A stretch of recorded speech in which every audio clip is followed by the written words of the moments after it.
Bismillahirrahmanirrahim.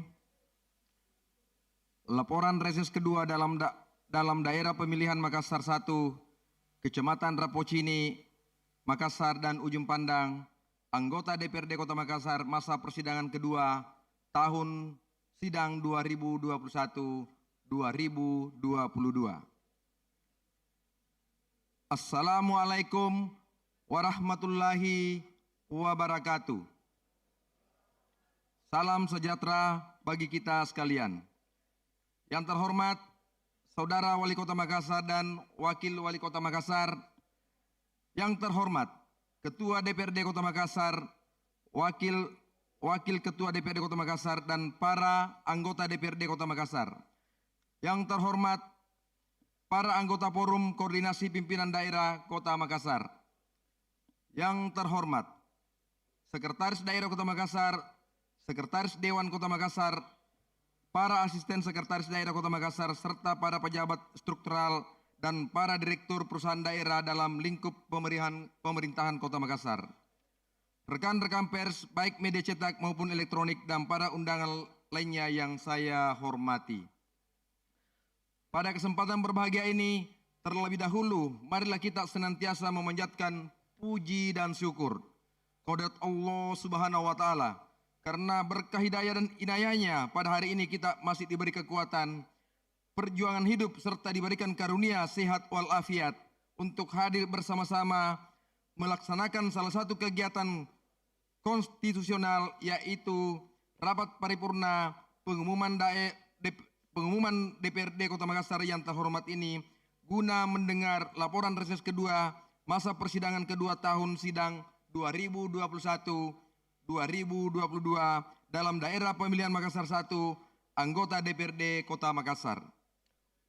Ucapan terima kasih disampaikan kepada pimpinan DPRD Kota Makassar yang telah memberikan kesempatan kepada kami untuk membacakan laporan reses kedua ini yang meliputi Kecamatan Rapocini, Kecamatan Makassar, dan Kecamatan Ujung Pandang. Demikian pula kepada rekan-rekan anggota DPRD dari pemilihan Makassar 1 yang mempercayakan kepada saya untuk membacakan laporan reses kedua ini. Peserta rapat paripurna istimewa dan hadirin yang saya hormati. Waktu dan tempat pelaksanaan reses kedua masa persidangan kedua tahun sidang 2021-2022 untuk daerah pemilihan Makassar 1 dilaksanakan mulai tanggal 11 sampai 14 April 2022 dan tanggal 18 sampai dengan 19 April, yang dimana kegiatannya dilakukan secara individu atau masing-masing anggota DPRD dari daerah pemilihan Makassar 1.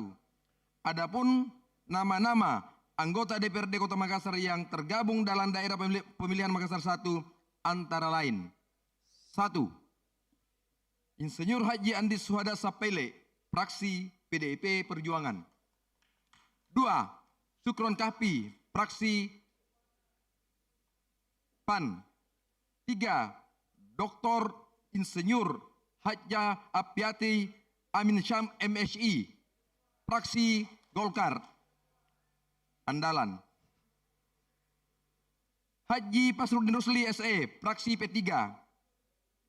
Erik Horas SE MM, fraksi Gerindra.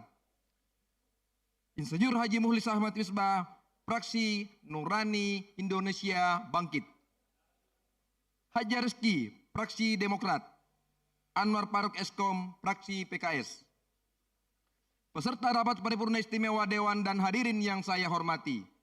Dari beberapa program usulan serta permasalahan yang dianggap perlu mendapat perhatian pihak eksekutif dari 3 kecamatan daerah pemilihan 1 terlampir dalam laporan hasil reses kedua masa persidangan kedua tahun sidang 2021-2022, masing-masing anggota DPRD dari daerah pemilihan Makassar 1 dan berdasarkan hasil pertemuan yang disampaikan para camat dan para lurah, para bambik temas, para babinsa, dan masyarakat pada pelaksanaan reses kedua kali ini, maka anggota DPRD Kota Makassar yang tergabung dalam pemilihan Makassar 1 menarik kesimpulan sebagai berikut.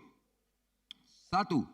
Menghimbau kepada pemerintah Kota Makassar untuk saling bersinergi dalam menyelesaikan masalah dan kendala yang saat ini yang belum terrealisasi terkait pembangunan dan perbaikan infrastruktur jalan, drainase, sedimentasi saluran drainase, bangunan terpadu, Pasum Pasos, ruang terbuka hijau, utilitas air bersih, MCK, persampahan, pelayanan publik, kader posyandu, pendidikan dan kesehatan agar ditingkatkan mengingat persoalan saat ini masih sangat jauh yang diharapkan sebagai masyarakat Kota Makassar. 2.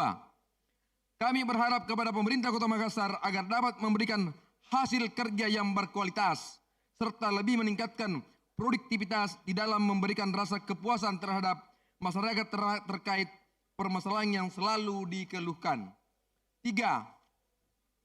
Kami berharap kepada pemerintah Kota Makassar berupaya melakukan analisa dan penilaian terkait masukan-masukan dari masyarakat yang tertuang dalam laporan hasil riset sehingga dapat menjadi rekomendasi dan ditindaklanjuti mengenai hal-hal yang sifatnya betul-betul